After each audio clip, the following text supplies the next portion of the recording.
Umat Tuhan, mari kita berdoa. Bapa di dalam surga, kembali kami merendahkan hati kami di hadapan-Mu. Kami sadar bahwa sebagai manusia, kami butuh pertolongan Tuhan, kami butuh pimpinan Tuhan. Bahkan kami rindu untuk terus mendengarkan suara Tuhan. Maka di saat ini, biarlah hati kami terbuka, hati kami boleh tertuju kepada Engkau saja, dan kami boleh bersama membaca, mendengarkan, dan terlebih merenungkan serta menghidupi firman kebenaran Tuhan di dalam langkah iman dan kehidupan kami. Roh Kudus-Mu yang boleh menolong kami semua, supaya pemberitaan firman Tuhan pada hari ini menjadi berkat yang menguatkan dan boleh terus kami nyatakan hari demi hari. Demi Kristus, Sang Firman dan kehidupan, kami berdoa dan berserah. Amin.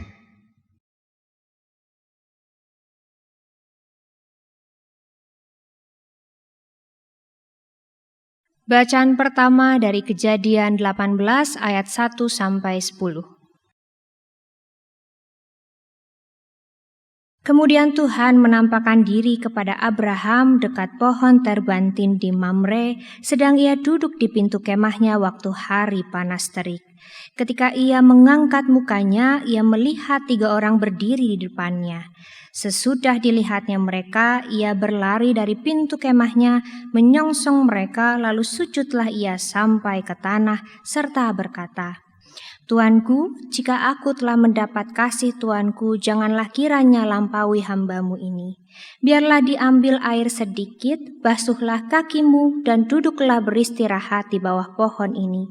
Biarlah ku ambil sepotong roti, supaya tuan-tuan segar kembali. Kemudian bolehlah tuan-tuan meneruskan perjalanannya, sebab tuan-tuan telah datang ke tempat hamba-Mu ini. Jawab mereka, perbuatlah seperti yang kau katakan itu. Lalu Abraham segera pergi ke kemah mendapatkan Sarah serta berkata, segeralah ambil 3 sukat tepung yang terbaik, remaslah itu dan buatlah roti bundar. Lalu berlarilah Abraham kepada lembu sapinya. Ia mengambil seekor anak lembu yang empuk dan baik dagingnya, dan memberikannya kepada seorang bujangnya, lalu orang ini segera mengolahnya. Kemudian diambilnya dadih dan susu serta anak lembu yang telah diolah itu, lalu dihidangkannya di depan orang-orang itu, dan ia berdiri di dekat mereka di bawah pohon itu sedang mereka makan. Lalu kata mereka kepadanya, di manakah Sarah istrimu? Jawabnya, di sana di dalam kemah. Dan firman-Nya, sesungguhnya aku akan kembali tahun depan mendapatkan engkau. Pada waktu itulah Sarah istrimu akan punyai seorang anak laki-laki, dan Sarah mendengarkan pada pintu kemah yang di belakangnya. Demikianlah sabda Tuhan.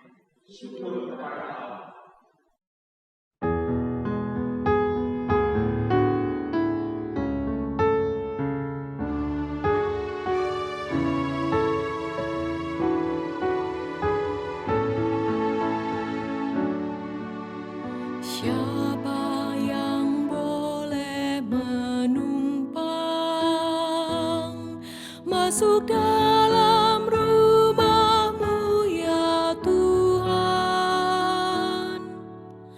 Siapa yang boleh berdiam di gunung-Mu yang kudus?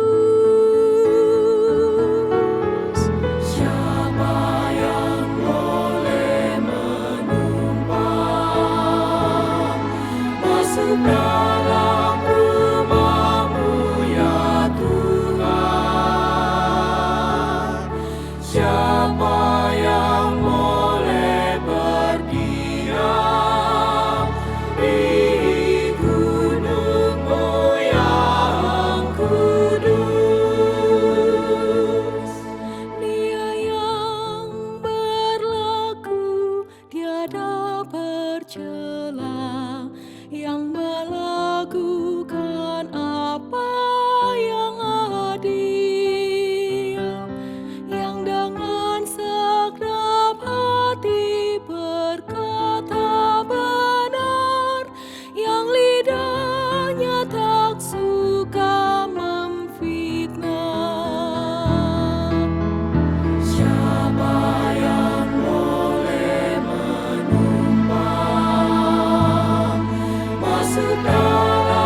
menuduh bersalah tetangganya, tak mendukung yang hidup di dalam celah, tapi muliakan yang takut Tuhan. Siapa yang boleh menumpang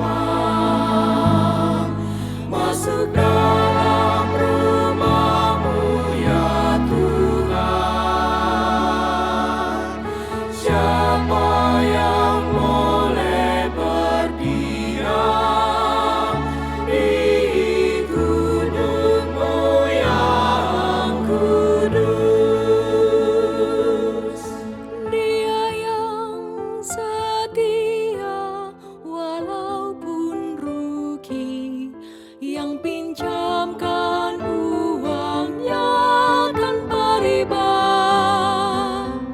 yang menolak suap demi orang benar.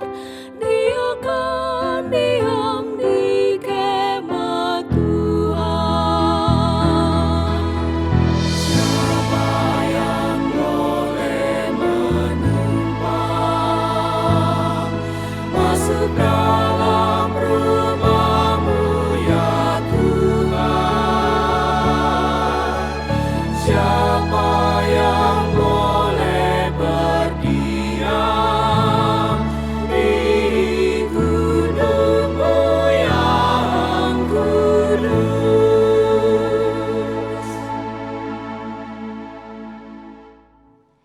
Bacaan kedua dari surat Kolose 1 ayat 15 sampai 28. Ia adalah gambar Allah yang tidak kelihatan, yang sulung lebih utama dari segala yang diciptakan, karena di dalam Dialah telah diciptakan segala sesuatu yang ada di sorga dan yang ada di bumi, yang kelihatan dan yang tidak kelihatan, baik singgasana maupun kerajaan, baik pemerintah maupun penguasa. Segala sesuatu diciptakan oleh Dia dan untuk Dia. Ia ada terlebih dahulu dari segala sesuatu, dan segala sesuatu ada di dalam Dia. Ialah kepala tubuh, yaitu jemaat. Ialah yang sulung, yang pertama bangkit dari antara orang mati, sehingga Ia yang lebih utama dalam segala sesuatu. Karena seluruh kepenuhan Allah berkenan diam di dalam Dia, dan oleh Dialah Ia memperdamaikan segala sesuatu dengan dirinya, baik yang ada di bumi maupun yang ada di sorga, sesudah Ia mengadakan pendamaian oleh darah salib Kristus. Juga kamu yang dahulu hidup jauh dari Allah dan yang memusuhinya dalam hati dan pikiran seperti yang nyata dari perbuatanmu yang jahat, sekarang diperdamaikannya di dalam tubuh jasmani Kristus oleh kematiannya, untuk menempatkan kamu kudus dan tak bercela dan tak bercacat di hadapannya. Sebab itu kamu harus bertekun dalam iman, tetap teguh dan tidak bergoncang, dan jangan mau digeser dari pengharapan Injil yang telah kamu dengar dan yang telah dikabarkan di seluruh alam di bawah langit, dan yang aku ini, Paulus, telah menjadi pelayannya.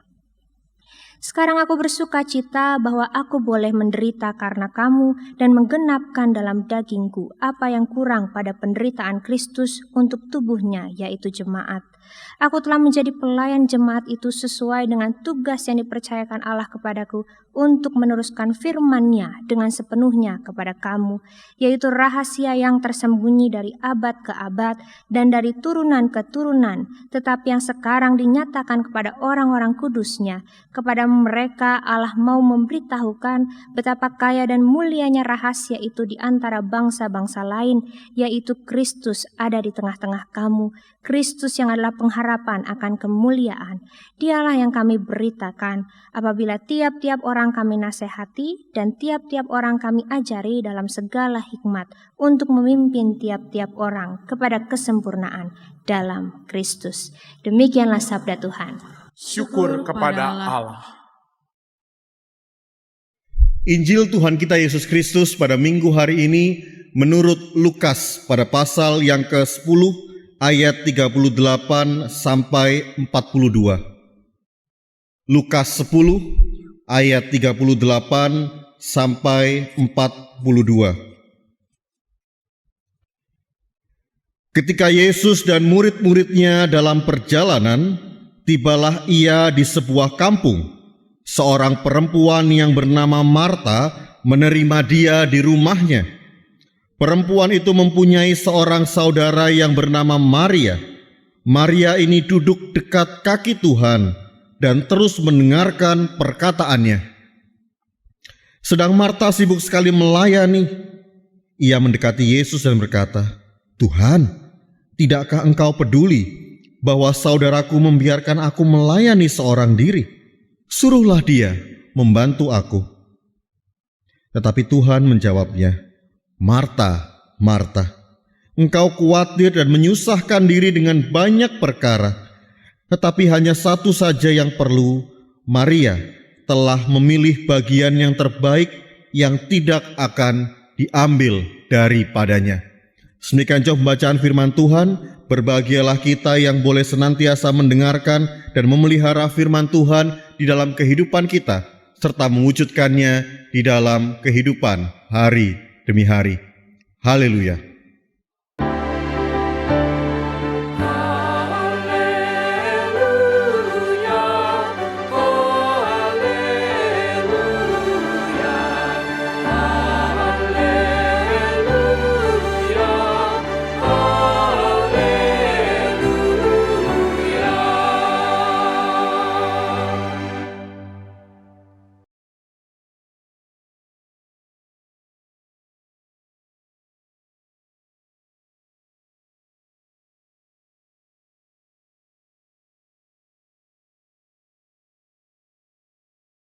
Selamat pagi Bapak Ibu dan Saudara. Kita boleh kembali beribadah bukan hanya sebagai sebuah rutinitas setiap hari Minggu, tetapi kita boleh sungguh datang menghadap kepada Allah dan kita mau terus mendengarkan suaranya. Bahkan ibadah kita sesungguhnya adalah sebuah persembahan daripada kehidupan kita kepada Allah yang hidup, yang sudah terlebih dahulu mempersembahkan yang terbaik bagi kehidupan saudara dan saya. Maka pada kesempatan minggu ini pertama-tama perkenankan saya menyampaikan salam kasih dan persahabatan kekeluargaan di antara kita dari Majelis dan Jemaat GKI Jember bagi Bapak Ibu Saudara terkasih dimanapun berada. Bapak Ibu Saudara yang terkasih, tentu Bapak Ibu pernah mendengar ungkapan yang mengatakan mengapa Tuhan menciptakan manusia dengan dua telinga dan satu mulut. Tuhan ingin agar kita lebih banyak mendengar daripada berbicara.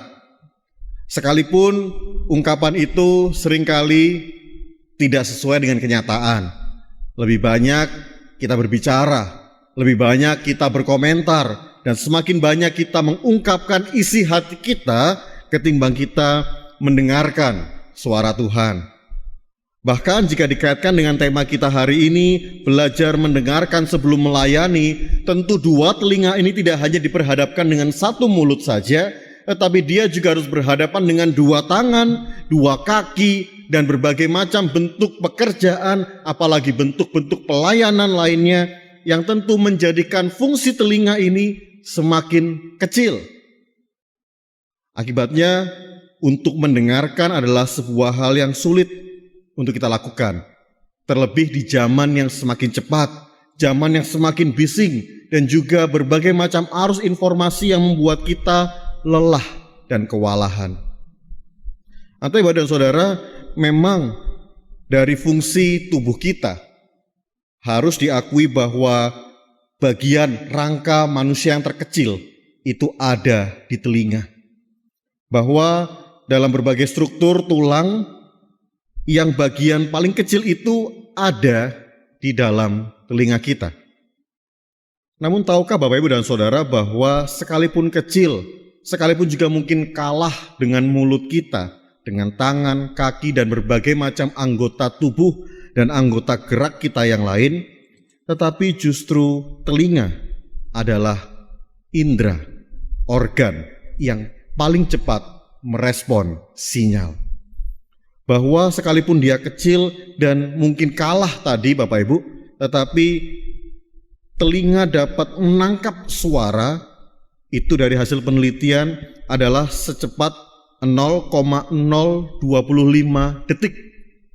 Jauh lebih cepat daripada respon cahaya yang ditangkap oleh mata ataupun juga benda tajam atau benda asing yang menyentuh tubuh kita sehingga kemudian dicerna oleh otak. Keduanya akan dapat ditangkap selama 0,2 detik. Sementara tadi untuk suara, untuk telinga dan mendengarkan itu jauh lebih cepat, yaitu 0,025 detik. Dan hal ini terbukti adalah ketika misalnya kita tidur di malam hari. Ada suara yang mengganggu, ada kondisi yang mungkin mengancam dan tidak aman. Maka di dalam gelap sekalipun kita dapat menangkap sinyal tersebut. Tetapi sebagai manusia yang sadar, manusia yang penuh dengan keinginan, bahkan juga penuh dengan berbagai macam kegiatan, aktivitas kerja, termasuk juga pelayanan, kesibukan kita di zaman ini membuat fungsi pendengaran dan kecepatan mendengar itu semakin berkurang.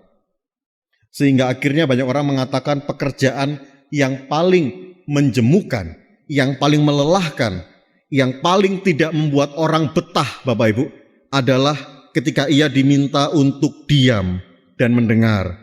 Dalam hal ini, bekerja menjadi customer service adalah sesuatu yang paling menyulitkan di zaman ini. Apalagi kalau yang harus didengar adalah keluhan, komentar, dan hal-hal yang buruk. Tanpa harus bisa memberi respon cepat, hal itu akan sangat melelahkan. Namun kita melihat kepada bacaan kita, seakan-akan Maria yang hanya duduk, diam, dan mendengar, bekerja lebih menyenangkan ketimbang saudaranya, Marta, yang menyambut Tuhan Yesus, menerima dia di rumahnya, dan melakukan banyak pekerjaan, banyak aktivitas. Dikatakan di sana dia melayani Tuhan dan para muridnya, sementara saudaranya hanya duduk, diam, dan mendengar. Kalau kita menggunakan lensa dan kacamata di zaman ini, apalagi juga di dalam standar dan ukuran pekerjaan, tentu apa yang dilakukan oleh Maria adalah sesuatu yang tidak produktif. Apa yang dikerjakan oleh Maria hanya duduk dan mendengar. Mungkin saja kemudian dia akan terlelap, terkantuk, dan kemudian bisa juga Maria tertidur di kaki Tuhan. Seperti kalau biasanya kita tertidur di gereja ketika harus terpaksa mendengarkan khotbah. Tetapi tentu bukan seperti itu, Bapak, Ibu, dan Saudara. Sementara yang dilakukan oleh Marta, pekerjaan yang begitu banyak membuat dia penuh dengan aktualisasi dirinya, penuh dengan produktivitas, tetapi ternyata dia merasa lelah dan kecewa di dalam pekerjaan dan pelayanannya. Tentu juga bukan demikian yang Tuhan inginkan. Sekalipun seringkali kita mempertentangkan dua saudara ini, Marta dan Maria, sebagai oknum yang berbeda karakter dan berbeda pelayanan. Tetapi sesungguhnya jawaban Tuhan Yesus kepada Marta, demikian juga respon Tuhan Yesus kepada Maria, ingin mengajak kepada kita sebagai pribadi maupun gereja untuk sungguh-sungguh belajar bahwa apa yang kita harapkan dalam hidup ini, apa yang kita rindukan, yaitu sebuah relasi dengan Tuhan. Sekalipun mungkin bentuk relasinya berbeda, Bapak Ibu. Pertama-tama Marta membangun relasi dengan cara dia bekerja dan melayani. Sementara Maria membangun relasi itu dengan duduk dan mendengarkan. Barangkali juga dalam kehidupan kita sebagai pribadi terlebih dahulu. Entah itu di dalam relasi kerja, relasi keluarga, ataupun juga relasi persahabatan. Masing-masing dari kita memiliki karakter dan kepribadian kita masing-masing. Tetapi seringkali relasi itu hanya berdasarkan apa yang kita inginkan, apa yang kita pikirkan, dan akhirnya kita melihat orang lain sebagai objek dari relasi kita. Bahkan di dalam keluarga sekalipun tak jarang berbagai macam relasi yang berbeda itu bisa menghasilkan berbagai macam pola komunikasi ataupun juga relasi yang seringkali juga tidak berpadanan.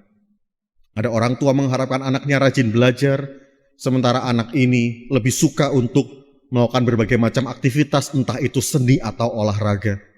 Dan berbagai hal yang lain yang mungkin juga diharapkan oleh anak agar orang tuanya menemani dia, sekedar menonton TV, atau juga kemudian membantu anaknya di dalam tumbuh kembang, mulai mengenal orang lain, mulai jatuh cinta kepada lawan jenis.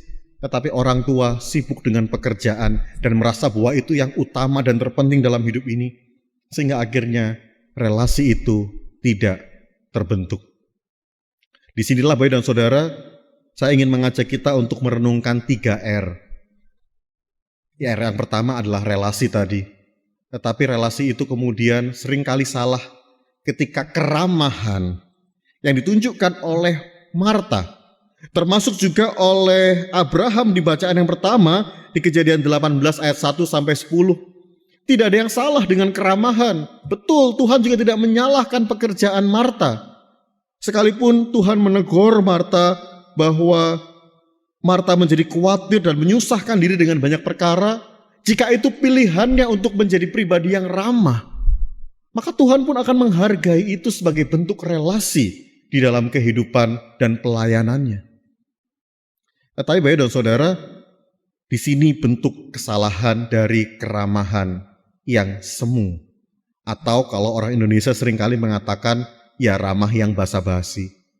Bisa jadi relasi kita juga di dalam pekerjaan, pergaulan, persahabatan, atau bahkan pelayanan masih sekedar menjadi relasi keramahan yang basa-basi. Sementara yang ditunjukkan oleh Abraham dalam Kejadian 18, Bapak Ibu dan Saudara, kita melihat bahwa sebagai tuan rumah, bahkan juga sebagai orang yang memiliki banyak kehebatan, banyak kemampuan untuk membuat orang lain melayani dia, tetapi justru Abraham dicatat di dalam bacaan kita yang pertama mempersiapkan segala sesuatu, baik hidangan maupun sambutan kepada tamu-tamunya, yang di dalam narasi menjadi tamu Allah. Bagaimana Abraham sungguh membuka rumahnya, dia menyambut Allah yang datang di dalam rumahnya. Dan dengan sangat serius ia segera pergi, baik kepada Sarah istrinya, dan berkata untuk mereka segera menyambut dan merespon tamu ini dengan kesungguhan, bukan dengan basa-basi. Bahkan juga dicatat Abraham lari kepada lembu sapinya dan diambilnya sendiri dadih dan susu serta anak lembu itu dan diolah menjadi hidangan untuk menjadi makanan kepada para tamu agungnya. Kita melihat Bapak dan Saudara bahwa bentuk keramahan dan pekerjaan yang dilakukan baik oleh Marta maupun juga oleh Abraham dan Sarah sama-sama sebuah tindakan yang sibuk, tetapi hasil yang didapatkan berbeda. Marta memiliki kekecewaan, sementara Abraham mendapatkan kepenuhan dari janji Tuhan. Karena apa yang Abraham lakukan, Bapak Ibu dan Saudara, adalah sebuah bentuk di mana dia mau membuka bukan hanya rumahnya tetapi hatinya. Dan inilah yang juga sebenarnya disampaikan oleh Tuhan Yesus sendiri, bukan hanya kepada Maria tetapi juga kepada kita. Bahwa yang mau kita buka bukan hanya telinga kita, tetapi sungguh hati kita. Dan itulah yang dikatakan kepada Maria dan juga kepada kita tentunya hal bagian yang terbaik yang tidak akan diambil daripada kita. Bukan hanya sebagai gambaran orang yang ramah ataupun orang yang R yang ketiga Bapak Ibu, orang yang rebah. Tetapi dari 3R ini sesungguhnya keramah tamahan atau dalam istilah sekarang kita kenal dengan hospitalitas Bapak Ibu, adalah upaya untuk membangun R yang keempat, menyimpulkan semuanya, membangun rumah dan kehidupan di dalam kasih Tuhan. Hospitalitas itu memang kalau di dalam terjemahan dan kita mendengar sekilas, kita akan teringat dengan rumah sakit. yang seharusnya memang membawa orang sakit untuk keluar menjadi orang sembuh, orang sehat, bisa pulang ke rumahnya kembali. Tetapi sesungguhnya kata ini lebih dekat dengan hospice atau hostel, Bapak Ibu. Memang menggambarkan bagaimana orang akan singgah, datang dan berkunjung. Tetapi dengan keramahan itu, orang akan merasakan nyaman, utuh, dan merasakan diterima dan disambut. Seperti halnya Abraham menyambut Allah sendiri. Maka ketika Allah pun datang ke rumah Maria dan Marta, yang dilakukan Marta tidak salah, tetapi dia belum sungguh-sungguh menyambut Tuhan Yesus. Sementara Maria, sekalipun terlihat rebahan, tetapi dia memberikan rumahnya dan hatinya kepada Tuhan. Sehingga tentunya Maria tidak tertidur mendengarkan khotbah Tuhan, tetapi dia sungguh mendengarkan dan dia sungguh hidup menjadi pribadi yang berelasi dengan Tuhan. Dan pada akhirnya kalau kita melihat kepada bacaan yang kedua, Bapak Ibu, di sana menjadi jelas bahwa keutamaan Kristus, dia adalah kepala, dia yang terutama, segala sesuatu dijadikan oleh dia. Sehingga kalau pada zaman perjanjian lama, dulu Tuhan, Allah memberikan 10 perintah. Tetapi di dalam Kristus, bukan lagi 10 commandments, tetapi dia menjadi the commander, Bapak Ibu. Nah, ini yang akhirnya nanti menjadi perenungan buat kita bahwa selama ini kita pun menjadi orang yang gampang komentar, gitu ya. Komen sana sini, merasa tidak puas, merasa lelah, bahkan juga merasa bahwa saya lebih baik dari orang lain, ataupun yang dilakukan, dikerjakan oleh orang lain itu selalu ada kurangnya. Tetapi justru sebagaimana firman Tuhan yang sudah kita baca, baik bacaan pertama maupun bacaan Injil, dan saat ini di dalam bacaan yang kedua, Bapak Ibu dan Saudara, bahwa semua itu diperdamaikan di dalam Kristus. Dan dialah yang memimpin kita pada ayat yang ke-28 dari Kolose 1, memimpin kepada kesempurnaan. Dia yang akan terus mengajari kita, menasihati kita. Maka di sanalah kita kembali diingatkan untuk belajar mendengarkan. Belajar untuk bukan hanya mendengar komen orang lain, bukan hanya juga untuk berujar kepada orang lain, tetapi pertama-tama memandang kepada Allah yang hidup. Dia bukan lagi firman yang diturunkan dan tertulis kepada loh-loh batu, tetapi dia adalah pribadi yang berelasi dengan saudara dan saya di dalam rumah hati kita. Sehingga Bapak dan Saudara, di situ kita akan belajar untuk melayani. Dan pelayanan itu menjadi pelayanan yang hidup. Baik itu di gereja, baik itu di dalam ruang-ruang pelayanan yang Tuhan percayakan bagi kita, tetapi juga termasuk di dalam kehidupan pribadi kita, relasi kita dengan orang lain, kehidupan di dalam rumah tangga Bapak Ibu dan Saudara, dan terlebih kehadiran diri kita juga menjadi pribadi yang menyambut orang lain dengan ramah dan tulus. Sehingga Bapak Ibu dan Saudara, mari bersama kita memasang hati kita, sehingga telinga kita bukan hanya sekedar menjadi sebuah penopang, baik itu masker, kacamata, ataupun hanya sekedar untuk mendengarkan berbagai macam suara dalam dunia ini, tetapi menjadi sebuah filter untuk mengarahkan hati kita kepada sang pribadi yang kita layani. Tuhan akan menolong kita, memampukan kita untuk melayani seorang dengan yang lain. Sehingga dari mendengar, kita tidak hanya berhenti lewat kuping kiri, keluar kuping kanan, atau hanya menjadi pendengaran yang berhenti pada diri kita. Tetapi di sanalah kita terus belajar, Bapak Ibu dan Saudara, supaya menjadi semakin sempurna seperti kata Paulus kepada jemaat Kolose, dan di sanalah iman kita menjadi aktual dari pendengaran, iman tumbuh dari pendengaran, dan pendengaran akan firman Tuhan, dan biarlah firman itu menjadi nyata lewat tutur kata, lewat perbuatan, dan itulah pelayanan kita yang memuliakan nama Tuhan. Selamat hari Minggu, Tuhan memberkati dan menantikan pelayanan kita. Amin.